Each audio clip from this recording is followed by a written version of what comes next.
Russia దేశంలో MBS చేసే వాళ్ళకి ఇదే ప్రాబ్లం తెలుసా. హాలిడేస్ వస్తే కాలేజ్ ఉన్నప్పుడేమో ఫుల్గా కాలేజ్కి వెళ్ళిపోయి ఆ పరుగులు పెట్టుకుంటా, మళ్ళీ అక్కడి నుంచి పరుగులు పెట్టుకుంటా యూనివర్సిటీ హాస్టల్కి వచ్చేసి హాస్టల్లో స్టవ్ల కోసం కొట్టుకొని సచ్చి కింద మీద పడి, ఆ తర్వాత బట్టలు ఉతుకోవడానికి వాషింగ్ మిషన్ దగ్గర లైన్లో కొట్టుకొని, స్నానం చేయడానికి బాత్రూమ్ గడుపు కొట్టుకొని, మళ్ళీ పొద్దున్నే కాలేజ్కి వెళ్ళడానికి వర్క్లన్నీ కంప్లీట్ చేసుకొని తొందరగా పడుకొని, ఇప్పుడు అసలు ఏ పని లేకుండా తిన్నామా పడుకున్నామా తెల్లారిందా అన్నట్టుంది.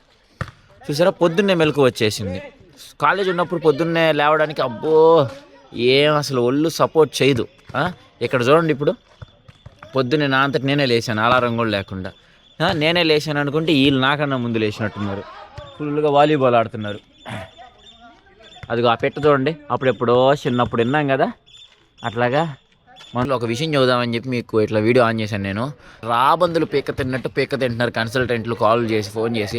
నా ఫ్రెండ్ గాడు ఆల్రెడీ డిగ్రీ చేసుకుంటున్నాడు, వాడికి ఫోన్ చేసి అబ్రాడ్ వస్తావా అని పిలుస్తున్నారంట.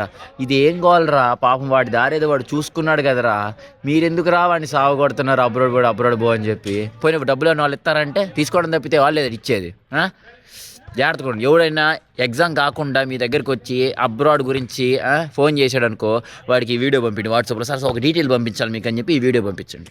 గొప్పదో చెత్తదో మనం ఒక ఆఫర్ ఇచ్చాక అవతల వాళ్ళు అయ్యా మాకు వద్దు అన్నారంటే మాత్రం దాని అర్థం